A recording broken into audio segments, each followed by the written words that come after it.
Hey, you! Are you a curious person and a music lover just like me? Well, if the answer is yes, this is your podcast. Hi, I'm Ramon Mañas, I'm the travel sax creator, and welcome to Blowing in the Wind, the place to get inspired throughout music and innovation.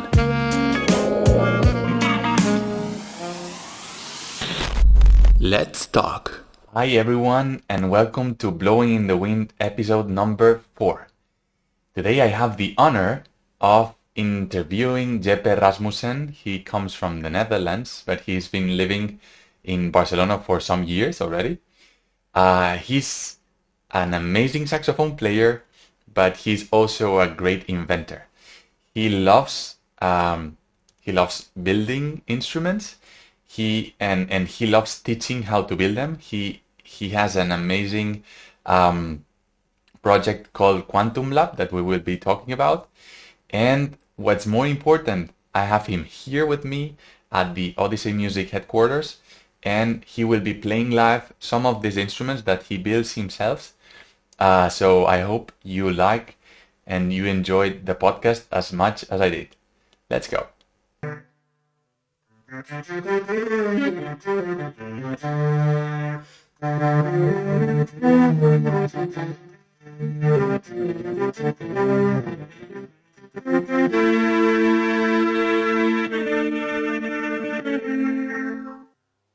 Yeah, Jeppe Rasmussen, thank you for coming to this episode. So happy to be here. Blowing in the wind. It's Blowing in the wind. Blowing in the wind. It's never better than more aligned to the concept of this podcast. Yes.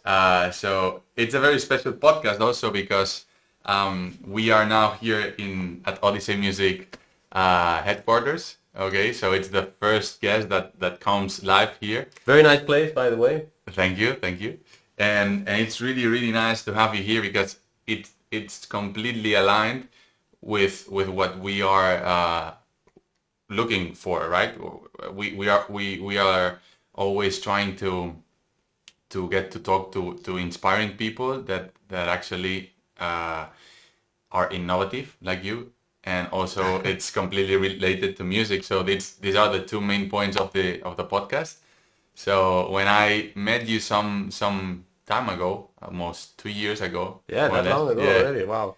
I was amazed about what you guys are doing, what you are doing right now. So it's amazing, and I would like to share with all our audience, and I would like you to explain what do you do exactly. So yeah, super happy to talk about all of that. Great. Yeah. So what are you playing right now? What's this instrument? This instrument is called the open horn. Okay. Horn as in a saxophone or any other kind of horn. And it's part of my project, the Open Horn MIDI system, which I also call the OHMS for short, OHMS. Okay. And this is a project I've been working on for a lot of years, since 2000. I think the first early experiments 2013, and the first functional prototype 2014. Okay.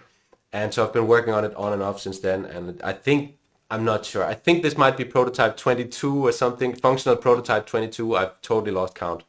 And there have been many made out of 3D print, like this one, wood, bamboo, other kinds of plastic, vacuum-shaped stuff, all kinds of stuff. Okay. And this is the latest one, and it's basically like the fingerings are more or less like a saxophone, more or less. It's not, the keys don't move. It doesn't look like a saxophone to me, but well, for me as a saxophone player, it's comfortable in that the keys are in the right place. Now they don't move. Okay. So not like the travel sax, which is awesome. These are all static keys. They're capacitive keys, and they just respond right away when you touch them. Like the Iwi, right? More or less. Yes, exactly like the Iwi. Capacitive keys, and they're just metal pads. Okay. But it does have the ohms that a saxophone doesn't have, is the capacity to play like several notes at the same time. Yeah, it's like polyphonic, right? It's amazing. Yeah, I mean I can just play it like normal, but then I can lock a note at any point. With the side of my finger here, and then with the side of the other finger I can then lock the interval that I'm playing.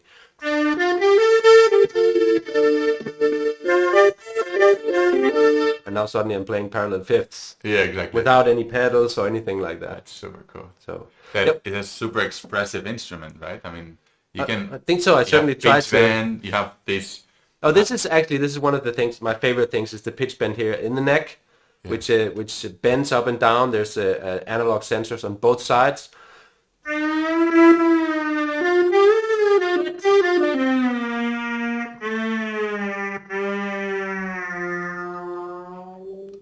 Yeah. So I'm very happy about that. There's also another sensor here on the back of the mouthpiece that I've implemented for distortion. Now it could be for all kinds of other things.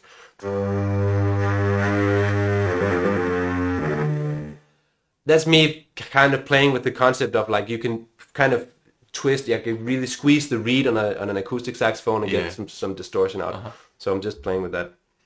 And of course, right now this has an audio output, which is what I'm using right now.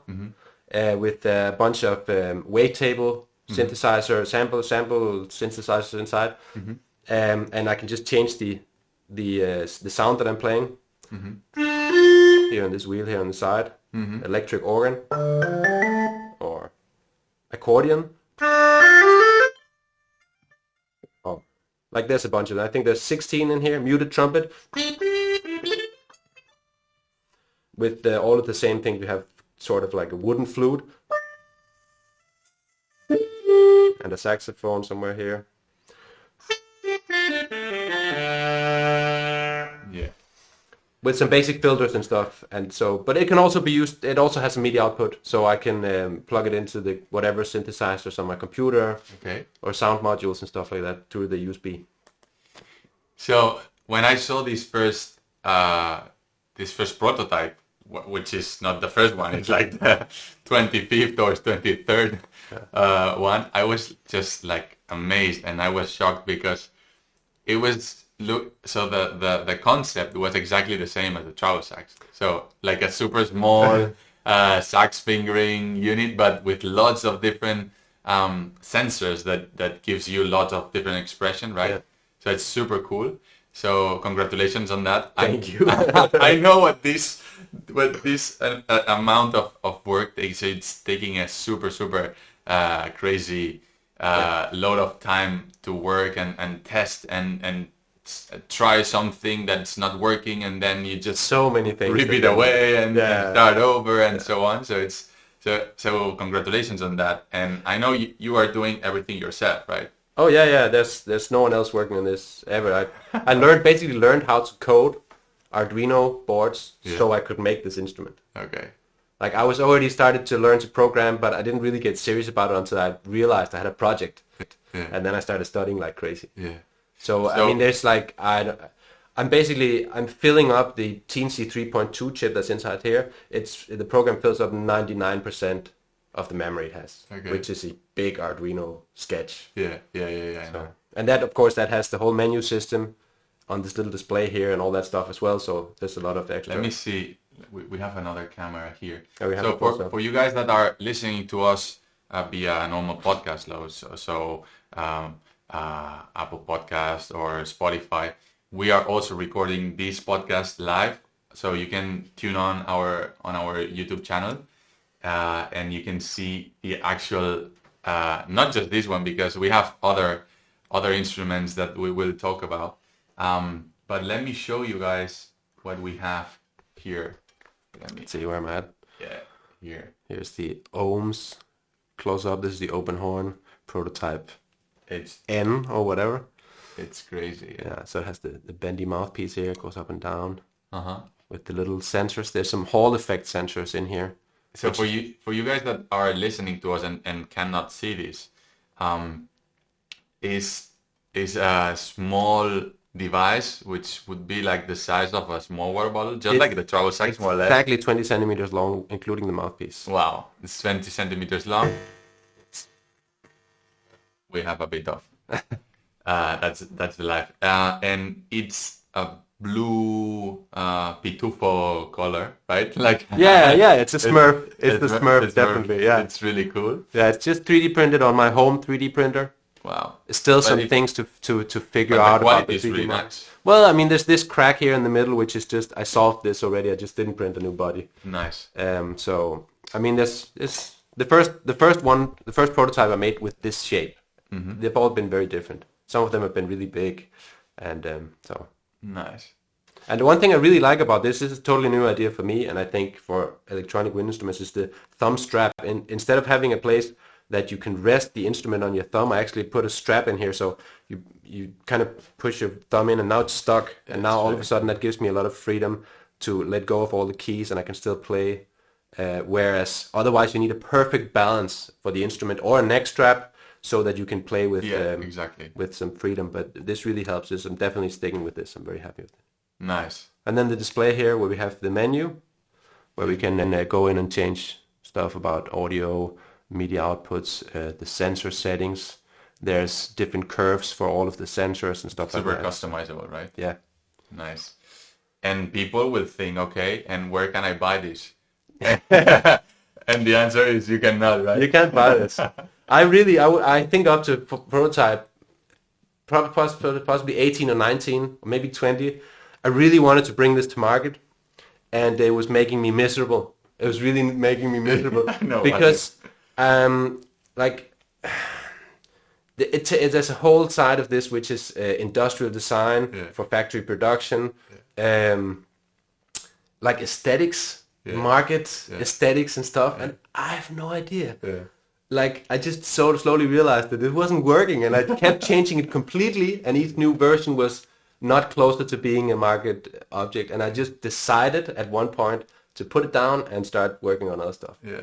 We will talk right now because it's really, really interesting, and I'm amazed by this amazing project.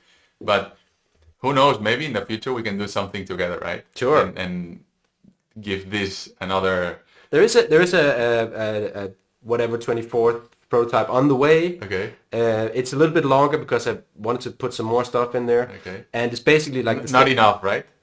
There's not enough things here. Well, no. One thing this really needs is battery power. Okay. I really want battery power because it has the audio output. Yeah. And so if you have audio output but you still need a USB cable or whatever, that's just kind of irritating. And I want to make the thumb strap adjustable. That takes up a little space. So stuff like that. And also I need some extra electronics in here for a decent line output. I only have a headphone output right now. So we need a specific speaker to make this work because it doesn't have a lot of power. Yeah. So stuff like that. So, okay, it's really interesting, but people will think, okay, what's your background? Where do you come from? I mean, you look like a crazy engineer with lots of ideas and know-how about electronics and programming and actual product design also, because it needs to at some point, I don't know what level, but you have to have some ideas and some know-how about using 3D printers, right? Yes. So, but you are not an engineer, No, right? Not at all. And so, what's your background? Okay, so I'm a musician. I've always been a musician since I was super little, whistling all the time and driving my parents crazy. Sorry, how old are you right now? I'm 43. 43. Yes. Okay. You look younger. Well, thank you. That's so nice. Yeah. I thought you were like 30 something like me. Oh, that's so nice. Thanks. Okay. I try to keep in shape. Also, just doing stuff that you love and have positive attitude, I guess. I don't know. Nice. I feel 43. That's yeah. I mean, because I remember what it was like to be 35. Okay. And how do you feel? I'm in a different place now. I feel really healthy and stuff, but definitely I remember all of that voyage to get to here. So I feel it. Nice. But you ride a lot of bicycles. Yeah. I like mountain biking and ride my little folder bike to go everywhere, stuff like that. So nice. Yeah. Sorry, I got so you are. I'm a musician. Musician. Yes, definitely. You started super young. Playing I suddenly came home one day from school and I told my mother I wanted to play the clarinet. And she was like, what? Because no one plays an instrument in my family. And so they got me clarinet lessons and it was fun. And then I got bored because it was all classical music. I didn't know the difference, right? And I was just like, this is boring. And then I stopped actually like a couple of years later. And then I started high school, and someone told me there was a new saxophone teacher in the local music school, and he liked jazz. And I was like, jazz? What is that? What's that? And the first lesson he put on Charlie Parker, Okay. and I was lost forever. Okay. So I'm a jazz saxophone player. I studied saxophone in the conservatory, in the Royal Conservatory in The Hague, in the Netherlands. Because you are from From Denmark. Denmark. Yes. So I went to The Hague, studied jazz. They really do like bebop jazz, classical jazz stuff. Obsessively for years, I learned all the solos from all the great saxophone players and Coltrane and Parker and what have you. And then I finished that and I came to Barcelona. And when do you decide to come to Barcelona and why? Like when I was finishing my last year in the conservatory, I had a girlfriend who was Spanish, right? Okay. For a few Love years there, story. and she left the year before me, and so she was back in Spain already, and I finished the conservatory, and I was like, okay, so either I go back to Denmark and do something with all the other Danish people that are studying there, or I go out on an adventure and see what happens. Okay. So then I went to Barcelona. I came to Barcelona. She was living in another part of Spain, and so that lasted for a while, that whole relationship, but my relationship with Barcelona lasted until Doing now. longer? Yes. Nice. Nice. Are So- you do you travel back home a lot or? Well, like 3 times a year, maybe something like that. Okay. I'm going back now at the end of August. That's the end of next month, just to visit for like a week, see Okay. my parents, see my brothers, hang out with old friends. Nice. So Fishing. Fishing. Yeah. You like fishing? I do. I mean, used to love fishing when I was a kid, and now it's something that I do with my dad. It's something Okay. we share. So Oh, it's nice. good. That's nice. Yeah. That's great. And so you said that your family has nothing to do with music at all? Well, my she's musical. She sings, she sang. She doesn't sing anymore. Doesn't have the voice for it. She sang in like choirs and stuff like that. Okay. Yeah. But no formal education, no instruments anywhere, nothing, no piano at home, nothing like that. And I guess that you decided to start playing the clarinet because you were inspired by someone that, or just came out of the blue. They had like a folder at music lesson in primary school, which is just playing the recorder, you know, and Yeah. stuff like that. Yeah. And they were showing the different instruments in the music school. Okay. And I just saw the picture of a clarinet, and I said I wanted to play the clarinet. Okay. Now, I knew that I wanted to do music. Okay. I was always whistling and copying stuff from the radio, and Uh-huh. I could whistle really well, basically. At the Okay. end. So I wanted to play music. Just Nice. I don't know. Interesting. I was inspired by a picture of a clarinet. Nice. No. I mean, normally I remember also taking this decision and people, my parents always say that I was like 3 or 4 years old and they were asking, what do you want to be when you're a grown up, right? Yeah. What do you want to work as? And I always said, I want to be a professional piano player. And I was like, it's not something that normally a small kid says, right? Nope. It's not really normal, but I also got really connected to music. Yeah. And I don't have any I mean, I don't have parents that are musicians at all. And my father plays the guitar a bit. Yeah. And on the side part of the family of my father, he normally they play the guitar a lot and they sing, but once a year in at Christmas. Yeah. That's all, you know. So they take the dusty guitar down. yeah, exactly. They play. My And they father have, like, plays 4 chords. one time a year, Wow. and it plays nice. Yeah. It's interesting. Yeah.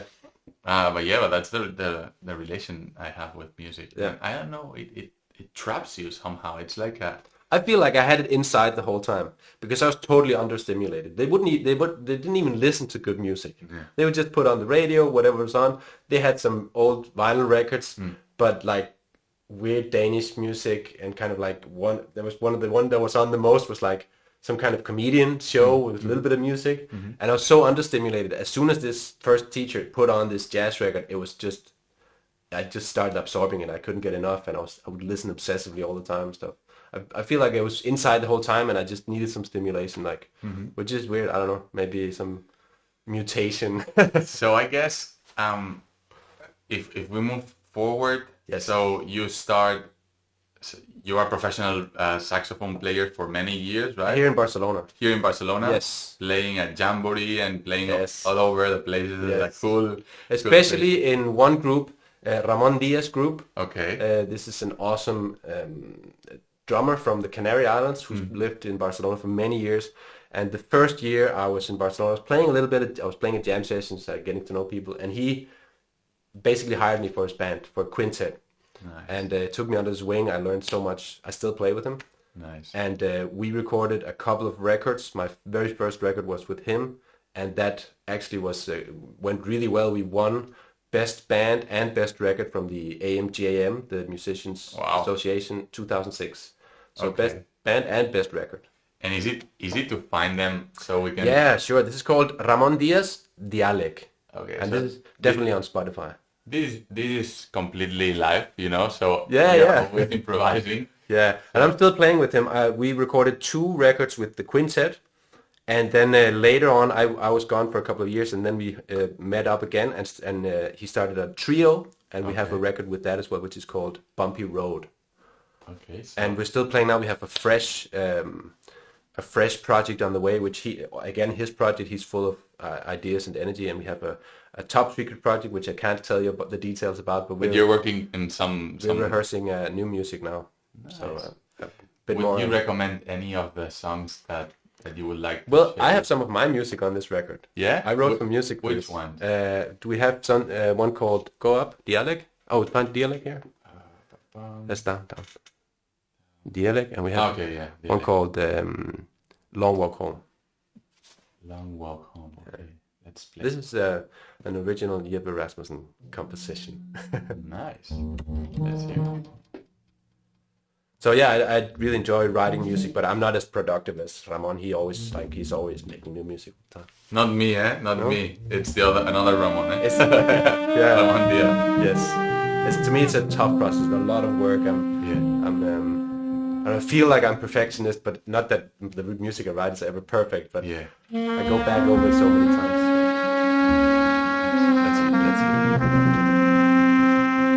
These are long tunes. I'll warn you.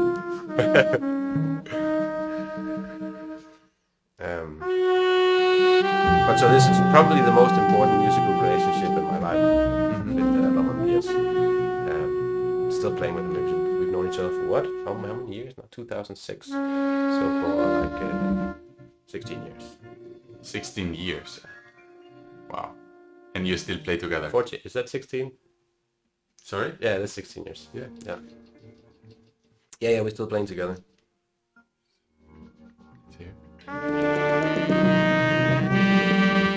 Don't make it too loud because suddenly it goes crazy.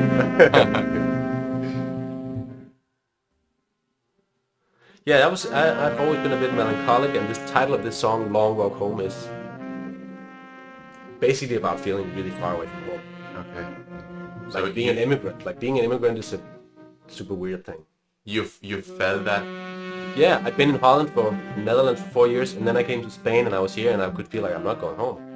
Wow.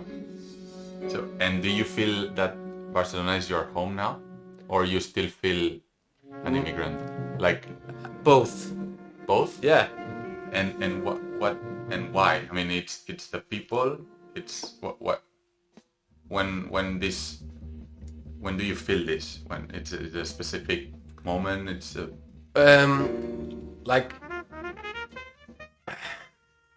I go back to Denmark and I can feel that it's not my home anymore. Okay. But I can also feel that I don't feel at home here in the same way that my Danish friends and family who've never left Denmark feel in Denmark. Yeah. So I don't have a home to the same degree that someone who's not an immigrant. Yeah.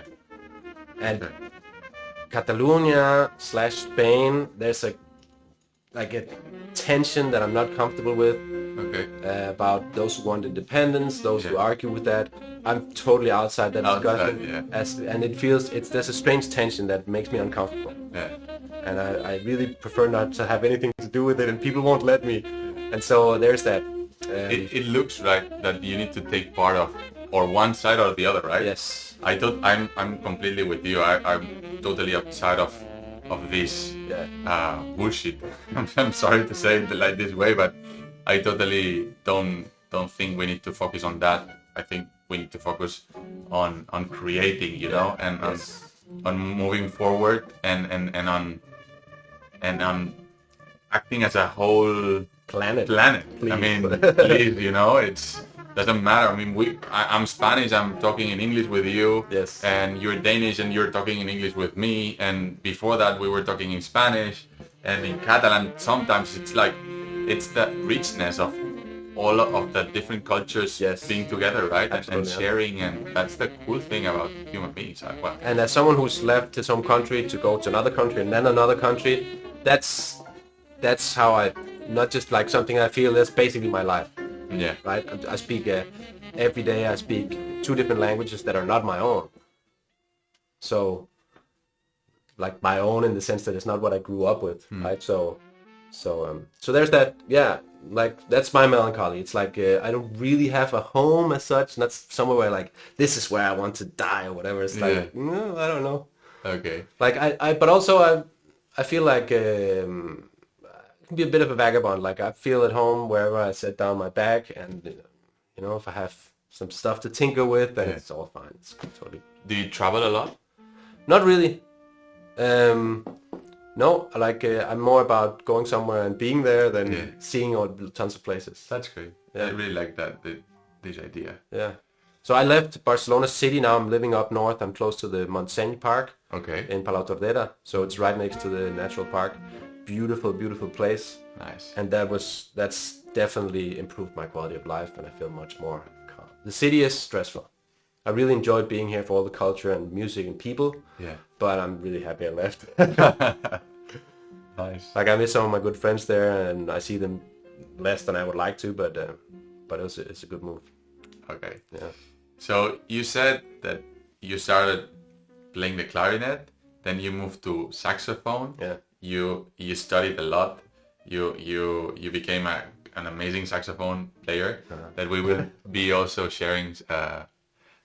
I'm gonna do it right now. Let's do it right now. What is that? I'm gonna share because I've been doing a bit of research, of course. Okay. Before finding before this meeting, right?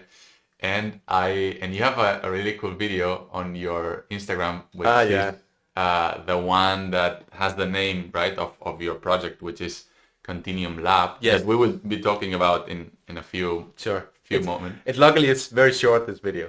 Don't let it loop too many times. But it's to show you that he's an amazing saxophone player too. So, Right in the middle. yeah.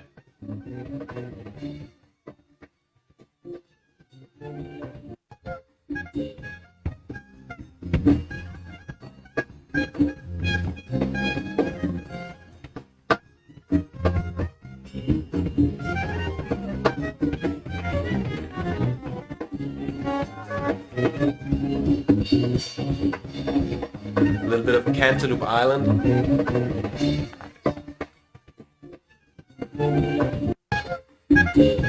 This is a jam session in my where I live now, up in the countryside. Totally informal. Just like I think there was one other professional musician there, a bunch of other people from around the area. No, maybe there's like probably a couple of these are professional guys. Nice. And it's just a lot of fun. It's right next to where I live, so it was like, hey, what's going on? I grabbed my soprano and ran out.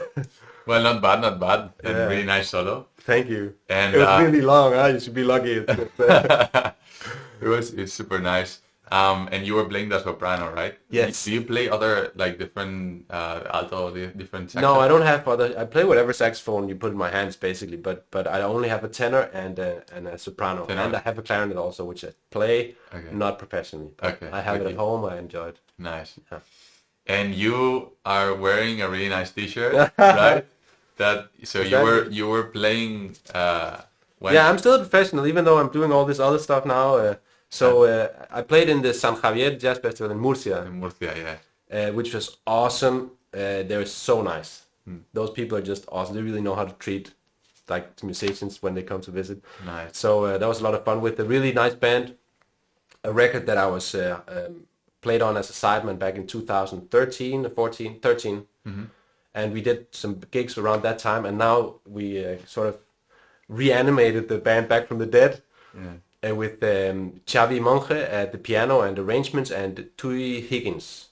And we did a repertoire of music by Cecilia, the famous singer-songwriter here from Spain from the 70s. I love her. There's some really cool songs, really crazy lyrics, Yeah. and really nice songs. And I mean, the band is amazing, so it was really cool. Yeah. Nice.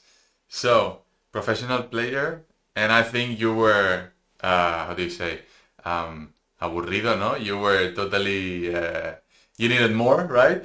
The way I lost myself from music is super clear. It took me years to figure out what happened, but now I can tell you. Yeah? Yeah, okay, yeah. I want to know. I started making videos, and I started making videos because I wanted to make videos for my music. Like I had a band, I was writing music. My band was called the 6 Square Meters. Okay. It's written 6M2. Okay. And I wanted to make videos, so I bought a secondhand Mac, and I started editing and trying to do animations and stuff. And I got really obsessed. And I was teaching saxophone, playing some gigs, but then really obsessed all night with my videos, right? Uh-huh. I started a YouTube channel, I think 2007. Yeah. It's still up there. It's called I know. Mr. Rasmussen to You. Uh-huh. There's some old rap songs and stuff. It's amazing, really cool. And then suddenly people started hiring me to do videos and just like, hey, oh, that's cool. Can you make something for me? Okay. And little by little, I was like, actually, this is a lot of fun, right? And also, like, maybe I'm not having so much fun teaching saxophone for a living. Mm-hmm. So at one point, I had again fallen in love, but with a Danish girl. Okay. And I could see she was working in advertising, and I could see she was making so much money. And I thought, I could do this. I could do these videos for them, for those people. Mm-hmm. So I went back to Denmark, 2010, and I literally put down my saxophone and didn't pick it up for 2 years. Wow. That's not true. I picked it up once, went to jam session, it was fine. Went home, put it down again. You checked that you were still... Yeah, it was like I didn't want to go, but one of my friends made me in Okay. Copenhagen, and turned out it was fine. And I was just making videos. I started making tons of money just making videos by advertising. And Wow. I was hired by an ad agency rather than a video production agency. So I was actually hired into an ad agency in Copenhagen, and I was making just a bunch of money. But it didn't make me happy at all. Yeah. Yeah. 2010, 2011. First of all, they were the hardest winters I've ever seen in Denmark. It was Okay. like it snowed for 4 months. It was so cold the second year. And you were living in Denmark. Yeah, it went down to like 25 below. It was crazy. And I got sick, I got depressed. It was terrible. Yeah. And so I came back to Barcelona. And I kept making videos, but I kind of moved away from hard advertising. I used to make like Burger King stuff and like beer brands and things like that. And it was like super high top. Yeah, like stuff that was on TV, but also for instance, we had Carlsberg as a client, but we were doing their corporate videos. So I do animations to explain corporate concepts and stuff. Mostly animation, not so much editing. So then I came to Barcelona. I got a job as a video editor, which is super low grade. Don't think about it at all. Making videos of houses, like Immobiliaria, right? Immobiliaria, yeah. And that was just go to the office, do your hours, go back, don't worry about it. Yeah. And that's when I was like, after all this time working with all this software and doing all these animations, I realized that I was really good at that. Yeah. I've never done that before. Yeah. And I was really good with computers stuff. I was like, hey, I want to learn to program. Okay. And I like RepRap had just started 2000. I made my first 3D printer in 2011 when I was still in Copenhagen. Wow. And so that's when I transitioned from all acoustic saxophone reeds on the like everything organic into like software and stuff, and then I just totally fell into technology. And it traps you, right? Yeah, because it's like there's so much you can do with it. Yeah, it's like infinite, right? And it evolves so fast. Yes. That you always have something new to try, right? And to experiment with. And once you start to code, it really been like learning to play music all over again. Yeah. Like you do something like this, and like the result is the tangible thing that you can pick up and you can show people this is what I made, and the feeling is the same. It's like I played this really good solo and now it's on that record. It's that same. It gives me that same pleasure, right? So. And do you think there's relationship between music and coding, or I mean, in the sense that like you have to flex your creativity to do whatever you're doing. Sure. And in terms of abstraction, so I guess because if you go into harmony and so on, it's quite mathematical if you study like sure. I mean, systematic more than mathematical. Well, sure. I mean, music is physics, and it's all mathematically. The intervals, the octave is a doubling of the frequency, and you get all the harmonics and that stuff. Yeah. But I don't think about that when I play. Okay. Like I think about systems. I think about like mostly if I'm just improvising, I'm not thinking about anything but where I'm going and how the music sounds, right? Yeah. But when you write music, of course, you're thinking about systems and how you put stuff together. This as a systematic aspect to it. But there's, I mean, to be able to get to this level where you don't think, Yeah, you need to work a you lot. have to think a lot, yeah, right? No? yeah. But that's like, yeah, I'm a jazz musician, so what I mostly do is like I know how to read music and I can like they put a sheet in front of me, I play it on stage and all that stuff. But mostly I'm like I can also improvise, right? So and that's really my thing. So to do that well in like jazz concepts in the widest possible sense, you have to study a lot. A lot. Yeah. Yeah. And some of that is studying the harmony and understanding it. A lot of it is when you're still young and you don't know what you're doing is copying the greats, like Coltrane. Yeah. I don't know how many solos I copied from and copying the solo is playing it on top of the record until you can't hear the difference. Right? Yeah. And then the next one, and then the next one. Yeah. And then Michael Brecker. Yeah. And then Joe Lovano, which is, Lovano. I never caught Joe Lovano. He's always like Yeah. he's so hard to. Yeah. But so that just takes years of that, and just till your lips bleed or whatever, you know. It's crazy. It's something that I really would like to get to that level. Yeah. Of really being able to play and improvise in like a decent level. I can improvise a bit more poppy. Sure. But if I go to a jazz territoire, Yeah. it's a bit more complicated, no? So, but it's something that I know that I will get there. One thing to keep in mind, I feel like after my hiatus of several years and now like not focusing myself as a musician, still playing and whatever, but like I'm somewhere else, I feel like I've sort of stepped 2 steps down the complexity ladder, and now I tend to play stuff that's simpler, but that I like more when I listen to it. Yeah. Right. So a lot of the time it's like you practice so hard to get all those notes in there, and it turns out it's too many notes. Yeah. Right? Or that maybe you're not quite able to, you always stretch to the limit, and that's not where you sound best. That's not where the music ends up being really good. So, so what I learned from playing less is like, hey, if you take 2 steps back, actually the end results is like much nicer. So sometimes it's not like you don't have to always reach for like the most or the the most complex part. yeah, Right? yeah. So you work for as a video editor, right? Yes. For how many years? For a couple, right? Because you were talking 5, about 6 years or something like Okay. that. Yeah, I think I stopped that in it was 2019, I guess. Yeah, because it was not long before the pandemic. and then you decide to learn how to program. Okay. Then when you learn how to program, what happens next? I mean, Well, okay, so as a video, like first I worked for a couple of years doing animations and stuff, and then I went to the video editing. And in that whole process, I was learning to code. okay. Doing that whole process, right from when I was in Denmark. For 1 year, the second year I got the 3D printer. I tried to learn Python. Then I discovered the 3D printer was Arduino based, and then I went straight to C++ and I've never looked back. So. And did you take lessons to learn how to code, or it was completely Yeah, tutorial based, forums like Stack Overflow, you know, like all the stupid questions have already been asked. So, like Google it, Google it? and then you don't find it, so Google it again. Yeah. Because once you go into the forum and you start writing questions, it's like they're gonna say, "Look, this is already over here. Yeah, Go read it." to this link, right? Yeah, so really, like I work alone. Basically, I'm like I learn alone, I work alone, and I spend a lot of time just digging into stuff that I don't understand, trying to. But for me, it's always like I need to work in a project.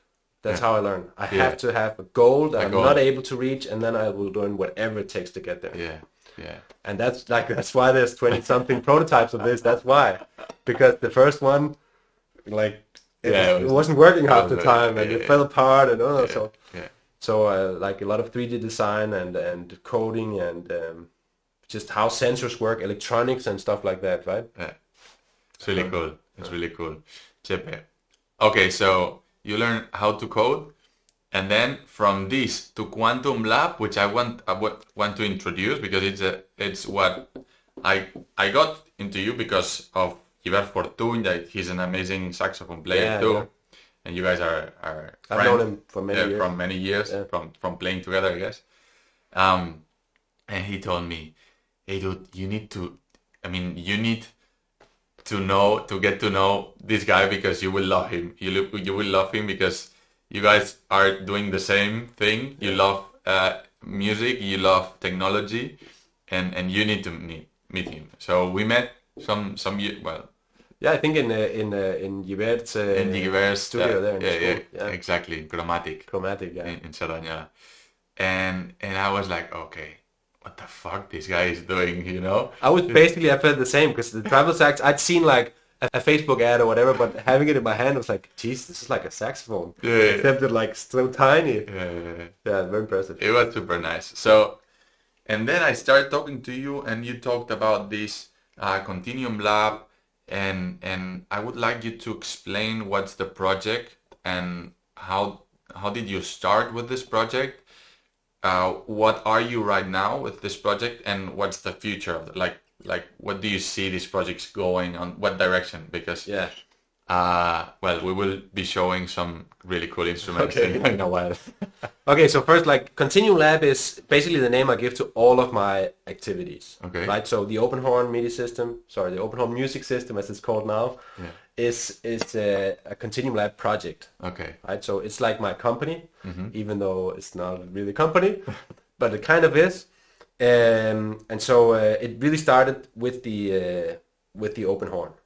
That the whole concept of the Kontinuum Lab. Although my brother and I had tried to develop my younger brother and I tried to develop a couple of projects using the Kontinuum name. So we did some video production under the name Kontinuum Films, and then we tried to get into technology a little bit. But my brother's more into films. He works making, amongst other things, making videos now. Okay, interesting. So that's Kontinuum Lab. It's an old name. I've been using that for whatever since 2009, 10, 11, something like that. And so went through the open horn, and I used it for some of my video production. Like, people hired me as a freelancer to make videos, and I would use the Kontinuum Lab name. But then at one point, as I said, I got really frustrated with the open horn project, and I decided that I was going to stop trying to make something that I could bring to market. And that I had people contacting me about this because I put some videos up on YouTube. Yeah. And people who want instruments like this tend to pester you really a lot. Like, they want you to make exactly what they want and then nothing else. And why are you not making what I need? Yeah. And I realized that I'm making what I need. I'm making exactly the instrument that I think should exist because I want to play it. And so that's really where I ended up. And at that point, I decided that I was sick of trying to make everything perfect. And so I made, on my YouTube channel, the Kontinuum Lab YouTube channel, I made a series of videos called Control Freak. I know, I've seen them. Yes. That's super cool one. And it was basically just about me, like, just freaking out and making instruments out of cardboard and trash, right? Like old bottle caps, cardboard, whatever I just had lying around. I would cut up some old boxes for screws and make like piezo drums out of them, just whatever. I was sick of trying to be perfect, so I just went, okay, let's just make it unperfect.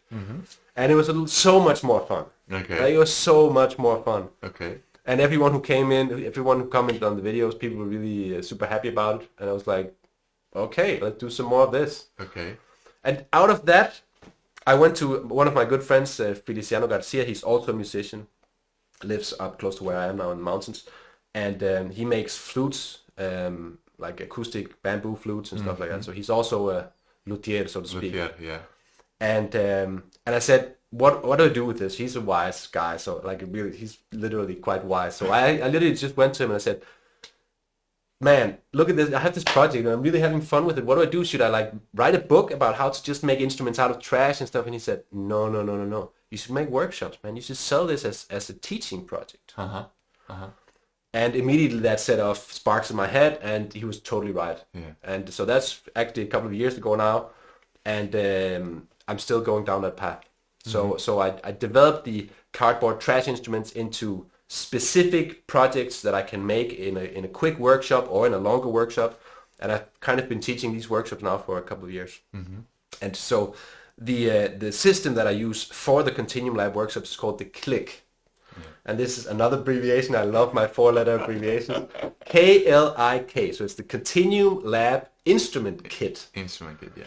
Which is a product that I actually sell, which comes with the TNC board, audio adapter that I make, all kinds of material for sensors, cables to connect everything. There's a multiplexer in there, stuff like that. And I'm currently selling the CLIC version 2. So that's based on the TNC chip.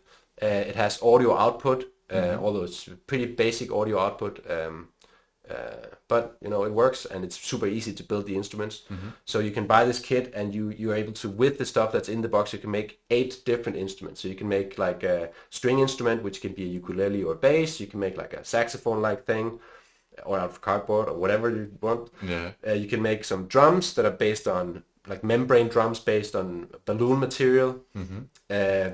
Keyboards. I'm forgetting. There's a trumpet. Yeah, there's all kinds of stuff. So and they're all programmed onto the chip already. So I wrote this huge Arduino sketch that has all of these instruments in it. Okay. They're always there with samples and everything. And all you do is on the board you plug in a little jumper on some pins, following the instructions, and now you can build with this board. You can build a keyboard, or you put it over here, and now you can make a set of drums. Okay. So if anyone wants to build his or her own instrument, they can just go to your website, right? Yes. kontinuumlab.com. Exactly. Right? And order this kit Yep. that you will ship to them. Anywhere in the world. With the manual instruction, like the step-by-step instruction. The instructions are actually downloadable from the website. It comes with a little quick start guide, which is 1 page in Spanish and English on the other side that says, hey, this is how you put together your first instruments with just what's in the box. Okay. And then you can download instructions for how to connect everything for the other instruments. It's all on the webpage. It's super cool. I love this idea. And you've brought with you... I brought some instruments. Some instruments, right? Yes. That you will demo, you will play. Happily. Although very poorly, probably. No, I love them. I really love them. And this, what you can guys do if you buy one of these kits yourself with a bit of cardboard, right? That's the only thing you need is cardboard, and then you provide the rest of the electronic components, right? It comes with the USB cable to connect if you want external power. It comes with a battery holder if you want onboard battery power. Nice. It comes with a set of cheap headphones just in case you don't have some headphones. It comes with a set of headphones. Nice. So literally everything you need. Nice. Basically, and that's it. And what's the price of one of these kits? The kit costs €100 plus shipping. 100 plus shipping. And so outside the European Union, there's no taxes added. There's no VAT for the rest of the world. And inside, like if it's in Spain, it's 21% VAT, or whatever the case may be for different countries. So, okay. Yeah.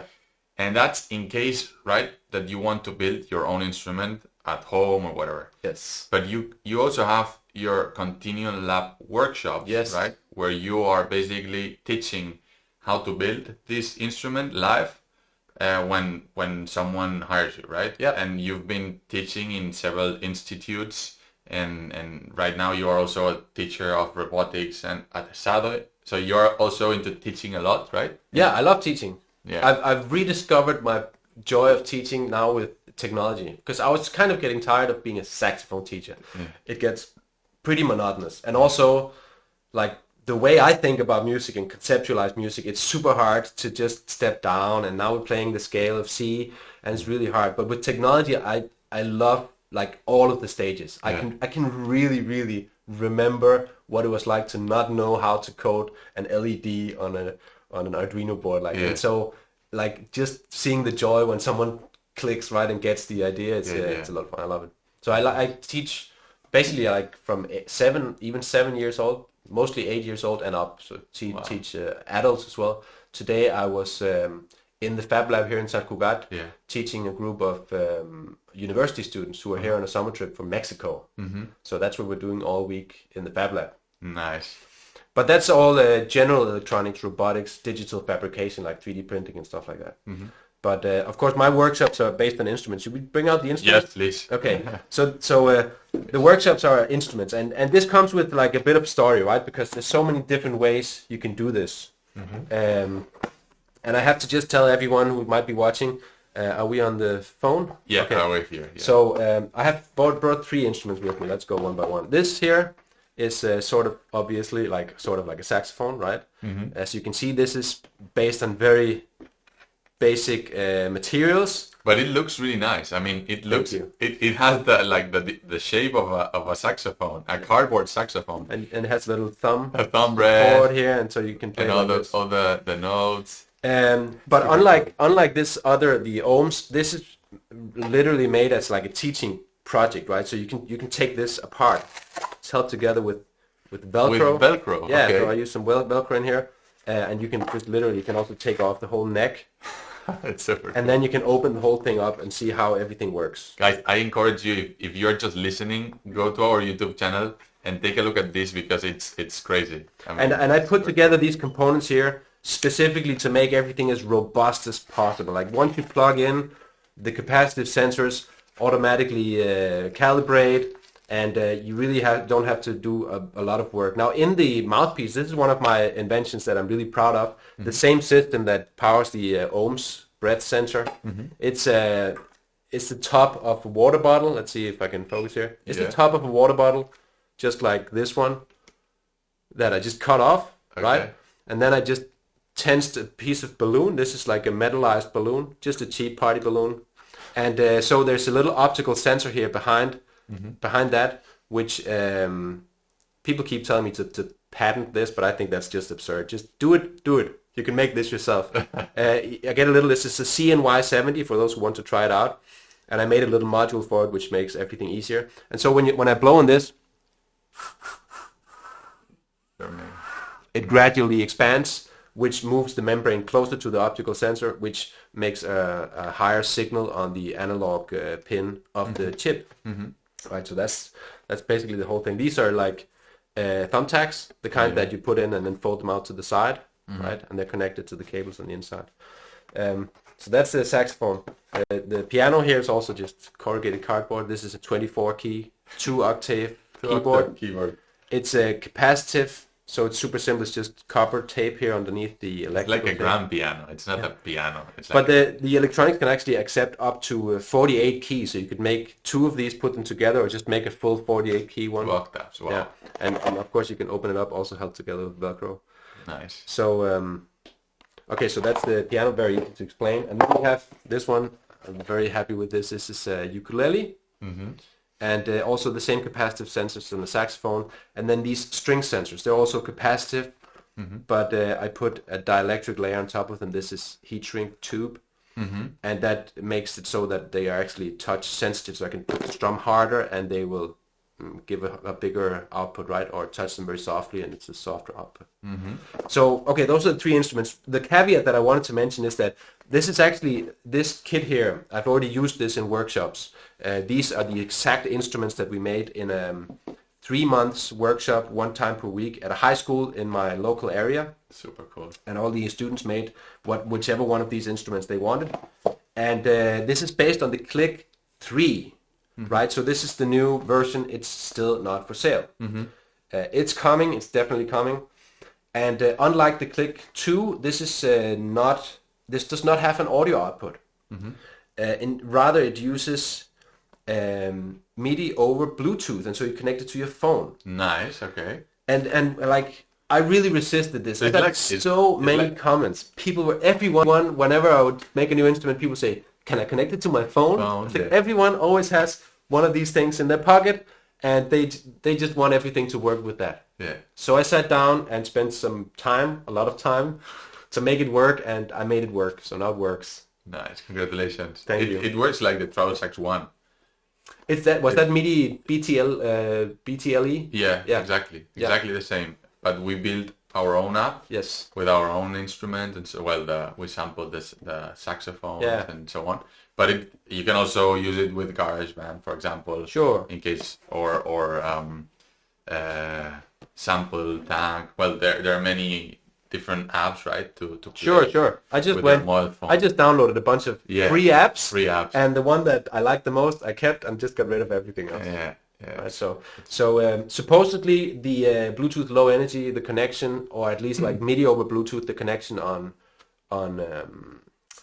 iPhones is super. It's super fast, super nice. Yeah. And it's kind of hard on Android. So I decided that if I can make it work on my Android phone, then that's good enough. Yeah, exactly.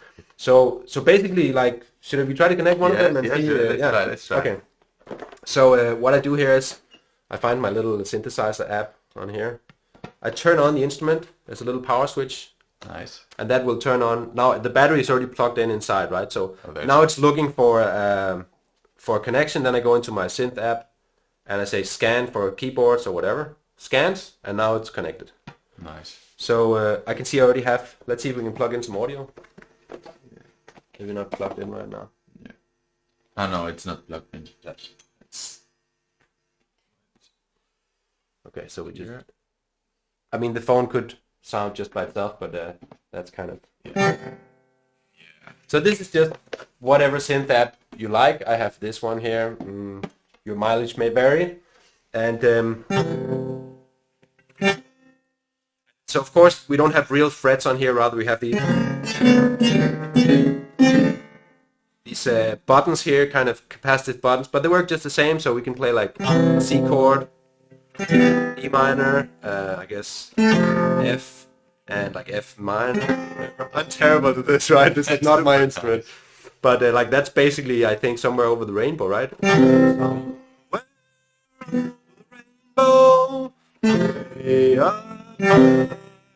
Yeah. So that's how that goes. And of course, all of the capacitive sensors can be calibrated. Also, if you want more or less sensitivity, you press this little button here. The light turns on and off, and now you're calibrating these keys here. So now I touch them quite hard, so now I can strum very softly and get a very soft sound. I can attack them harder. Wow. Volume control. That's why these keys here are covered. These have no dielectric layer, so they always just give a full-on response. Full on, yeah. Exactly. So those are the different techniques for capacitive sensors. Nice. Very easy to put together this stuff, really. For the small kids that aren't ready to solder stuff, I use adhesive copper tape with conductive glue. So you can just buy this stuff, and then suddenly you're making contacts with like sticky tape, which is just great. So I love it. Yeah, I love it. I totally fell in love with Jeppe when I met him, and the project. It's just crazy. I totally encourage you to keep doing this, to keep sharing technology and not just sharing but teaching, and I think there's a component of sharing the passion when you teach, and I think you're doing it completely. You're transmitting, right, this passion for technology and for music, and I'm completely sure that you will inspire so many kids and so many old people also that they want to get in touch with this new world that's super magic and super interesting. So, and what's my last question? Yeah, because I think we've been almost we've been here for a while, for 1 hour almost. So let's keep wrapping. So where do you see Kontinuum Lab going? Do you have any further projects that you would like to share, or? The Kontinuum Lab right now is I'm sort of splitting off a branch of the Kontinuum Lab. Like this is really my own main project right now. This is kind of what I personally am pointing at, and it's the new Click 3 kit that people will be able to buy sometime in the next half year. Things take time, right? Okay, yeah, sure. And that's basically because rather than making a kit where you can make 8 different instruments, I will make specific kits for each instrument. Because I found out to all the people that bought the kit that they all want to make one instrument. None of them want to make all of 8. Okay. Like very few people have said, hey, I want to make all kinds of stuff. Yeah. Most people just, I want to make the trumpet because I'm a trumpet player. Yeah. So that's what I'm going to do. And they're going to be a little more evolved in that I'm actually going to include the cardboard as well. So I'm going for something which is a little more akin to a company like KiwiCo, for example. Yeah, exactly. So we're talking about a kit where like it's like a puzzle basically put together, but it has a technological explanation within it. And this one has an instrument within it. Once you put it together, you can actually play that instrument, right? Nice. So that will use this electronics here, which is based on the ESP32 chip, and it will use laser cut cardboard. That's what I'm pointing at right now. Possibly a luxury, some few luxury items, instruments with laser cut wood, maybe. Still not sure about that. But so I've gotten quite good with the laser cutter now in the Fab Lab, and it's awesome technology. Yeah, it's really cool. Yeah, because this is all just cut by hand and whatever, put together with glue and thumbtacks. So that's where the Click is heading. That's Click 3 is coming. I still recommend the Click 2. It's really awesome. It has audio output, which these guys don't have, and that's the one that's on the webpage right now. Nice. But I'm starting a new project, and I'm putting a lot of time and energy into it. It's called Monsen Makers. Okay. Yeah. So this is my own school, basically. Okay. I've been working this past school year with high school, very close to where I live, like a sort of alternative high school that they hang out in a big house, like a big stone house out in between two towns. And so I've been doing a workshop for them, and they've been providing me with space. So I have a space where I can teach in the afternoons when they're not using the school. And so I want to turn that into like an after-school robotics, electronics, digital fabrication center, right? And this is called Monsen Makers because I live right next to the Monsen Natural Park, and Makers because you make lots of things. It's for makers. Makers, yeah. So that's my project for the school year 22-23. So right now I'm working on publicity material.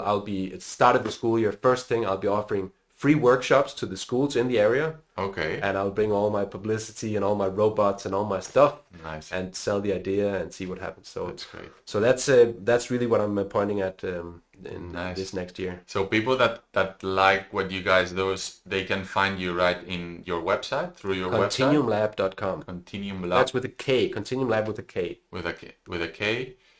And then you also have Instagram for Kontinuum Lab. The YouTube channel, of course, that's literally youtube.com/Kontinuum Lab with a K. Lab, right. Yeah. Great. So again, thank you so much for coming here. You. It's really cool that it's the first podcast that I can see physically. Yeah, I'm super honored to be the first one. It's super nice. Yeah, I've never been interviewed like this before.